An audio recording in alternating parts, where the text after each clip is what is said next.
Assalamu alaikum viewers. Today we are going to discuss permutation group in group theory. Also we will see product of permutations.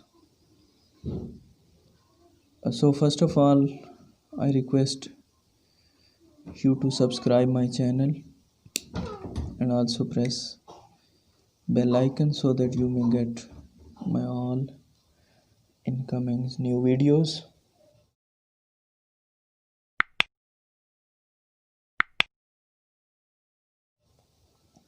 So let's start. Permutation group. First of all, we see its definition. A permutation of a set A is the function from A to A which is bijective 1 to 1 and on to. Permutation हमारे पास किसी भी set की एक function होता है A to A, यानी कि itself अपने आप पे ही एक फंक्शन होता है जो कि बाइजेक्टिव है, मतलब 1 to 1 भी है और ऑन टू भी है। ये डेफिनेशन है परम्यूटेशन की कि सेट ए की परम्यूटेशन एक फंक्शन है जो कि अपने आप पे ही मैप कर रहा है, mapping itself A to A which is bijective, जो कि बाइजेक्टिव भी है, 1 to 1 एंड ऑन टू दोनों है। इसके अलावा हम डेफिनेशन देखते हैं परम्यूटेशन ग्रुप की। तो परम्यूटेशन ग्रुप हमारे पास एक सेट होता है। Permutation group of a set ए, किसी भी सेट की permutation is a set of permutations of A that forms group under function composition.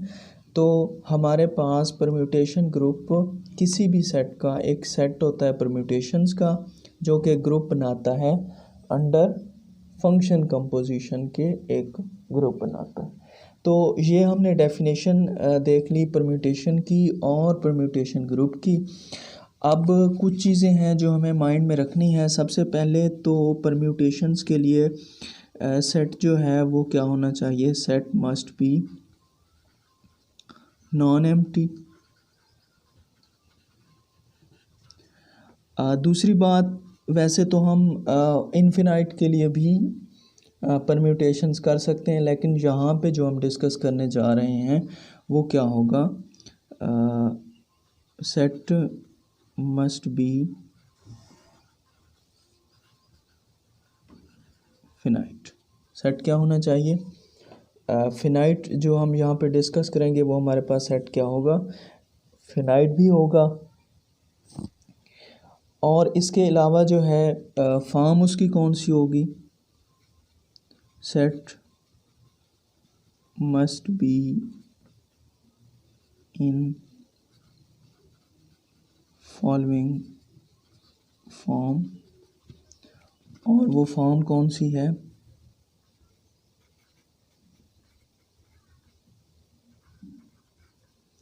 यानी कि इसमें हम ज़्यादातर क्या यूज़ करेंगे, इंटीजर्स।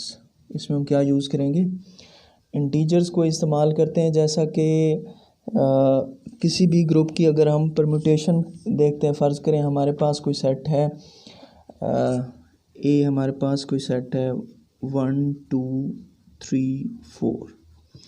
तो इसकी परम्यूटेशन को हम लिखते हैं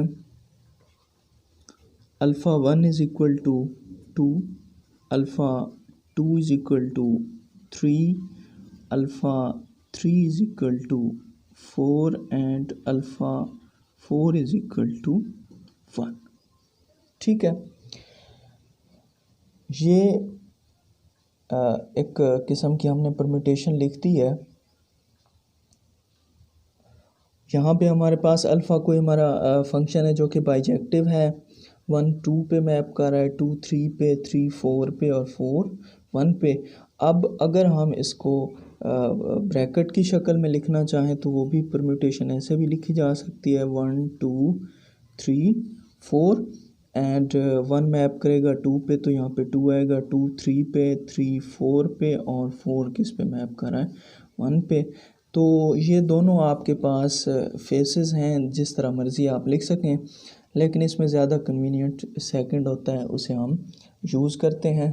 तो सबसे पहले हम डिस्कस करने जा रहे हैं प्रोडक्ट ऑफ परम्यूटेशंस की, कि अगर हमारे पास दो परम्यूटेशंस हों तो उनका प्रोडक्ट हम लोग कैसे करेंगे। तो देखते हैं प्रोडक्ट ऑफ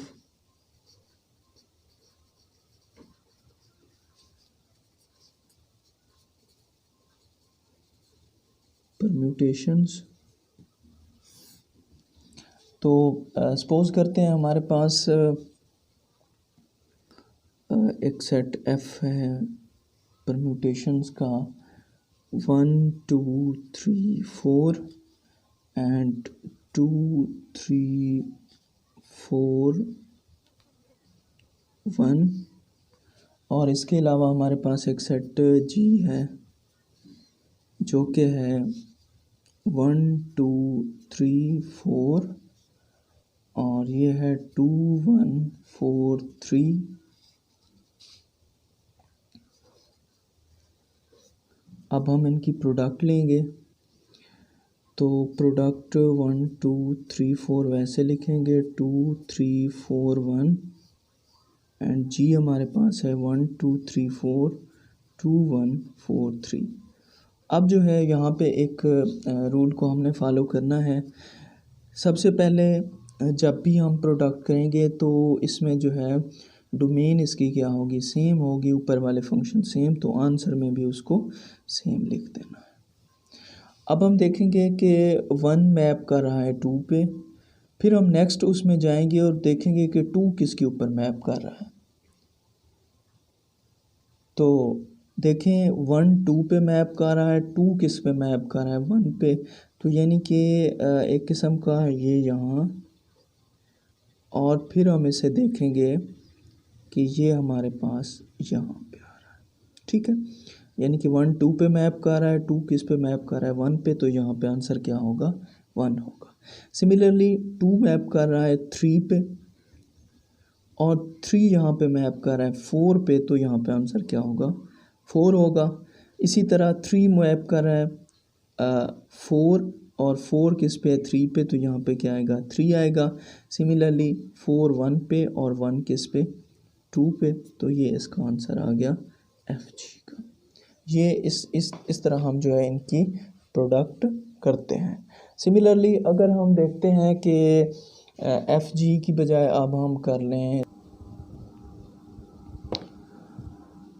हम देखते हैं जी एफ को, तो equal to ji of F.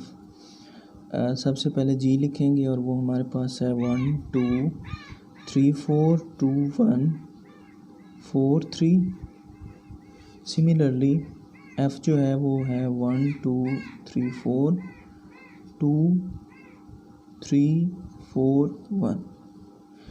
अब यहाँ पे फिर वही बात, ऊपर वाले सेम आएंगे। अब चेक करेंगे 1 2 पे मैप, 2 3 पे, तो आंसर 3 आएगा। 2 1 पे, 1 2 पे, यहाँ पे 2 आएगा आंसर। 3 4 पे और 4 1 पे। सिमिलरली 4 3 पे और 3 जो है वो 4 पे। तो यहाँ से एक बात हमें पता चली कि हमारे पास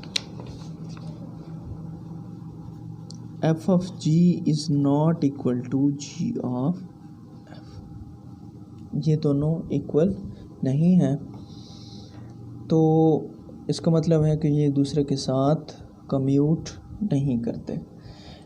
एक और एग्जांपल लेते हैं हम प्रोडक्ट की, जिसमें प्रोडक्ट हम लेंगे थोड़ी सी बड़ी, और उसको देखते हैं कि वो कैसे हमने करनी।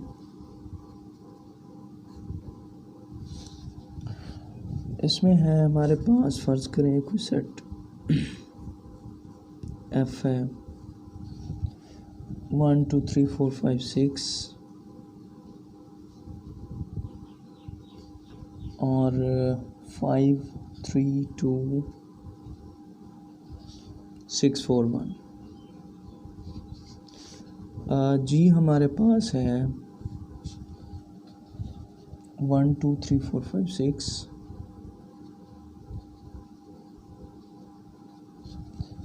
3 4 1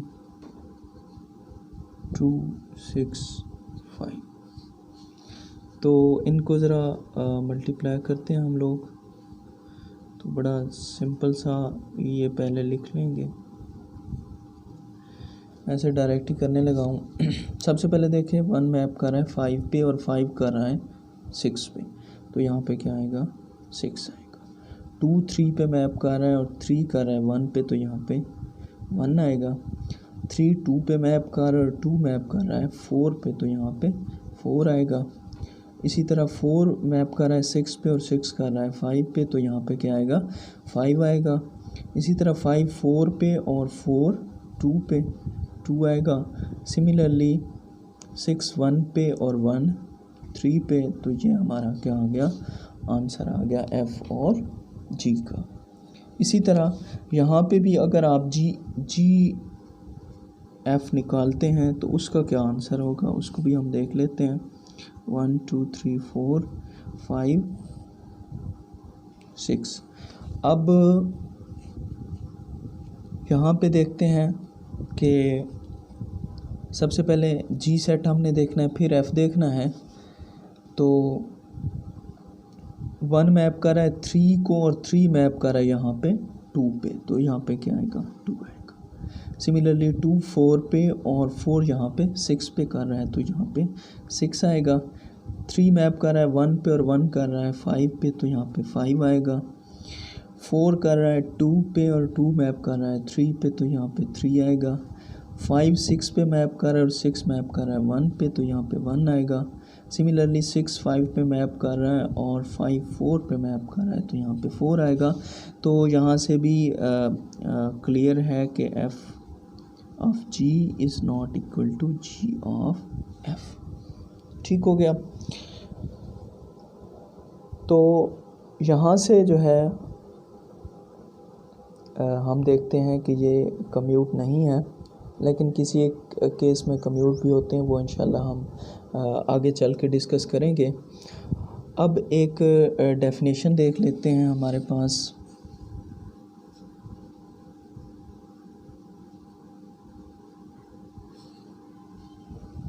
द ग्रुप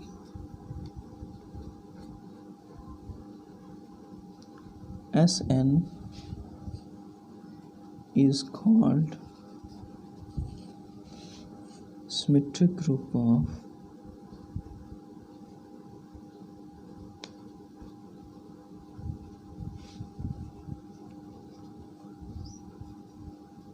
डिग्री n। अब यहाँ पे जो हमारे पास ग्रुप SN है वो क्या है, हमारे पास सिमेट्रिक ग्रुप है डिग्री n का। वैसे अगर किसी परम्यूटेशन में if a permutation has n elements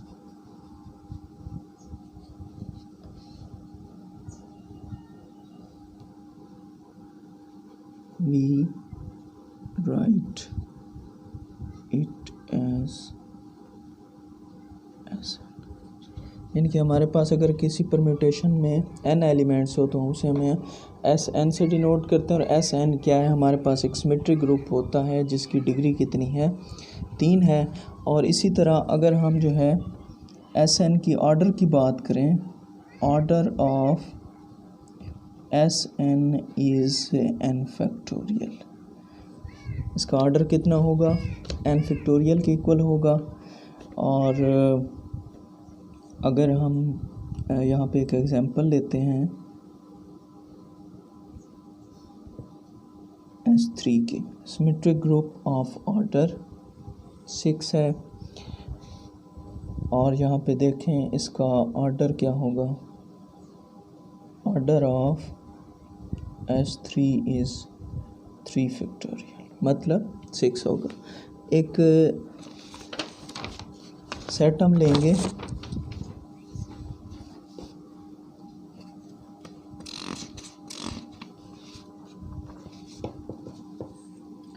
और वो सेट है हमारे पास लेट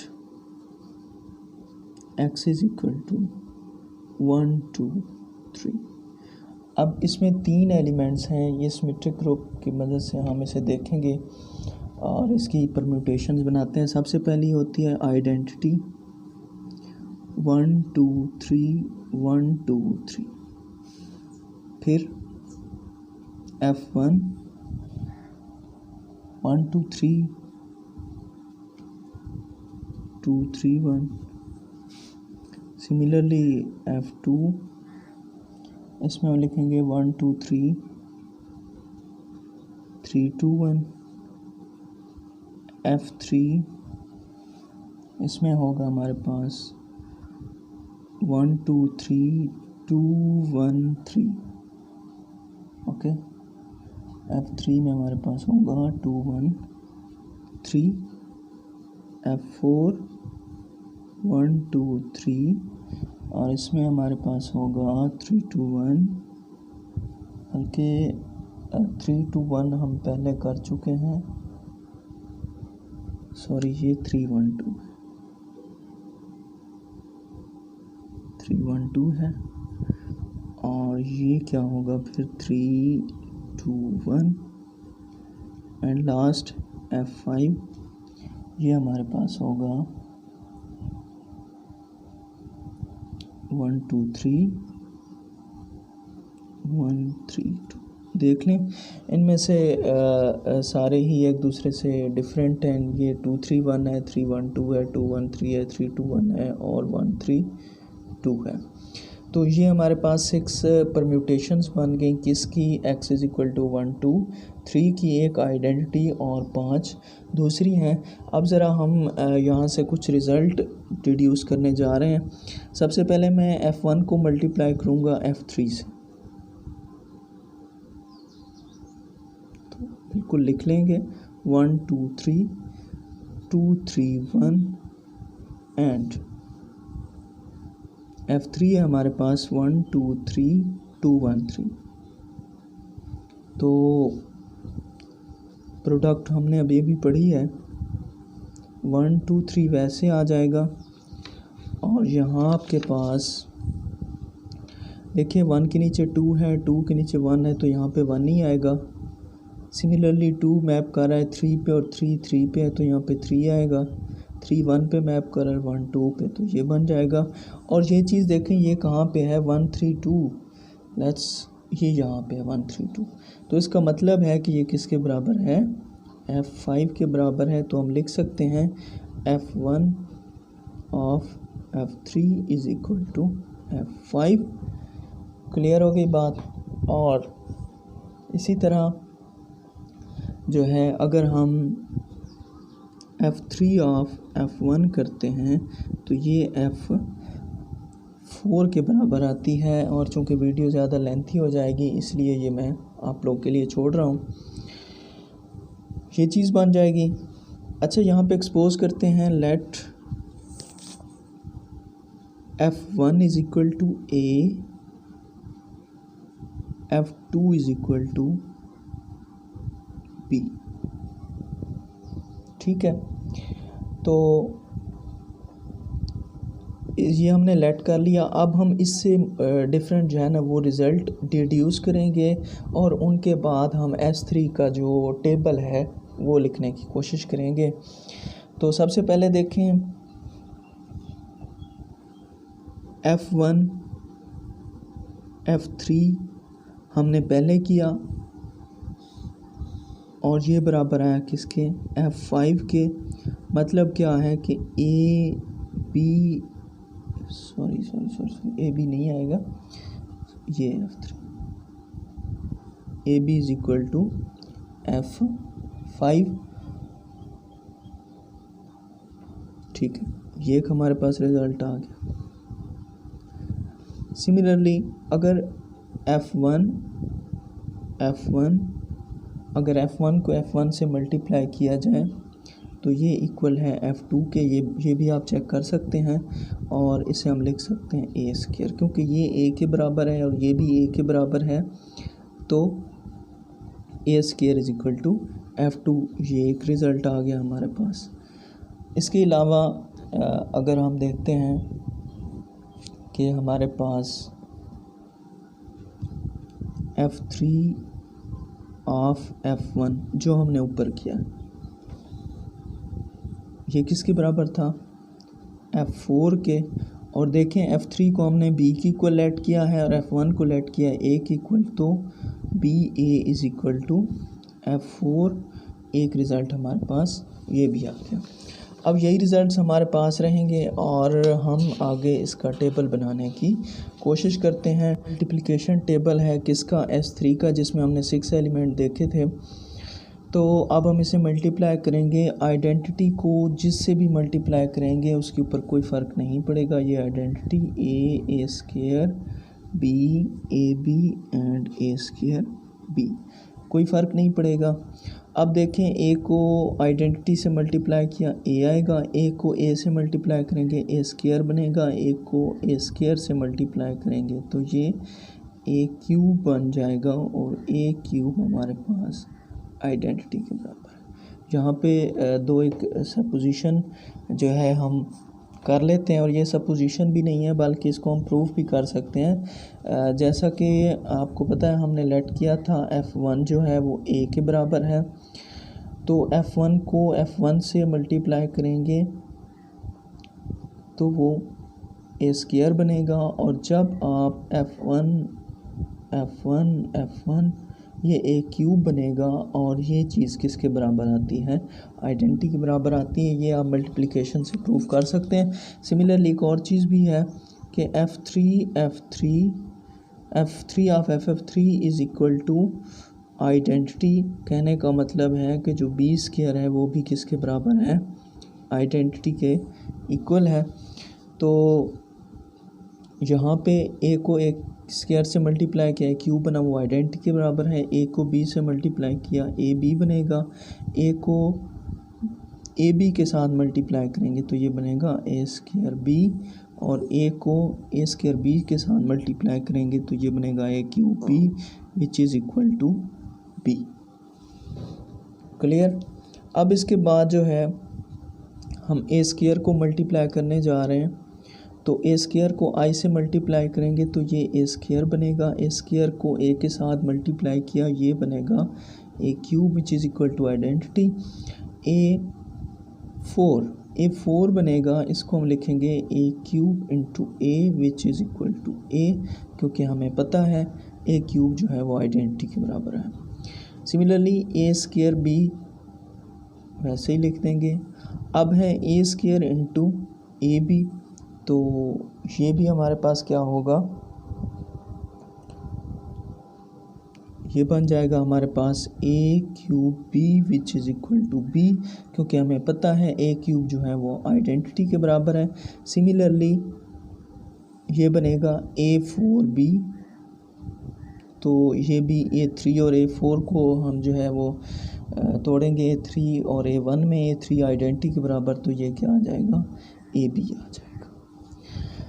अब ज़रा थोड़ा सा टफ सिस्टम आया है, इसको हम देखेंगे। B को I से मल्टीप्लाई करते हैं तो ये B बनेगा, B को A से मल्टीप्लाई करेंगे तो BA बनेगा। अब B को A स्क्वायर से मल्टीप्लाई करेंगे तो ये बन जाएगा BA स्क्वायर बन जाएगा।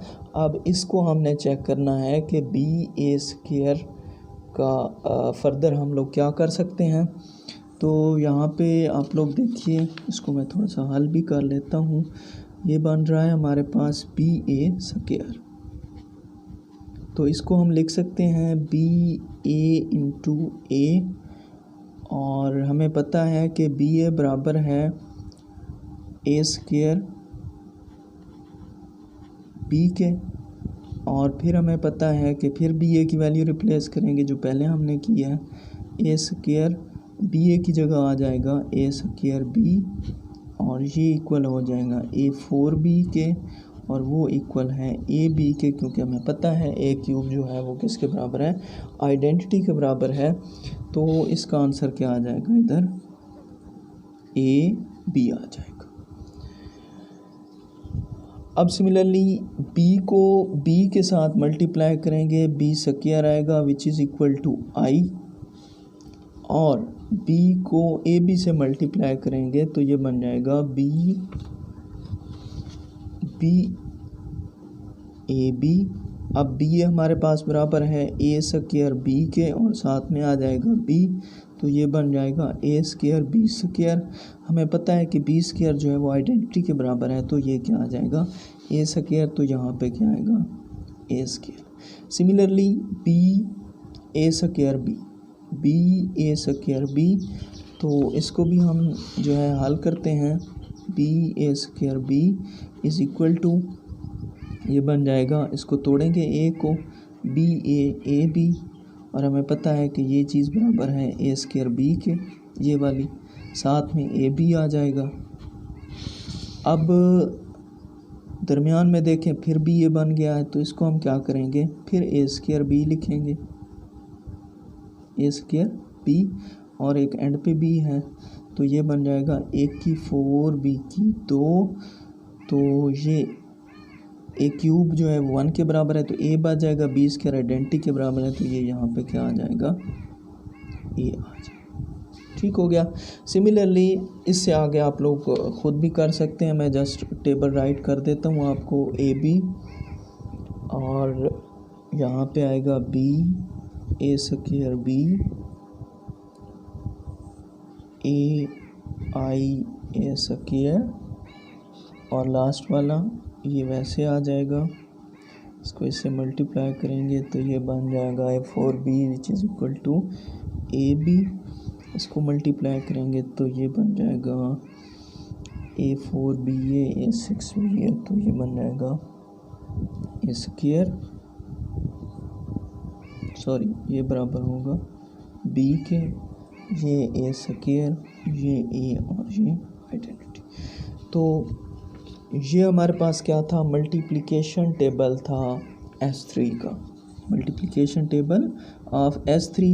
ये जो टर्म्स हैं ये बहुत ज़्यादा आगे कम्यूटेटिव अलजेब्रा में यूज़ होंगे, इंशाल्लाह हम इनको यूज़ भी करेंगे।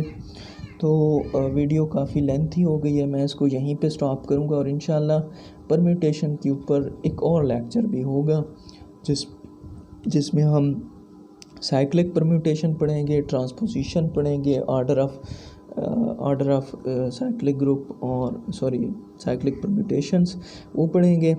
यहाँ पे हमने डिस्कस किया, सबसे पहले फंक्शन के बारे में भी हमने बात की है, तो फंक्शन से रिलेटेड मेरी एक वीडियो मौजूद है, मैं उसका लिंक डिस्क्रिप्शन में छोड़ दूँगा, वहाँ से आप उसे देख सकते हैं। बाकी हमने परम्यूटेशंस के बारे में पढ़ा, और इसके अलावा हमने प्रोडक्ट ऑफ द परम्यूटेशन भी देखी।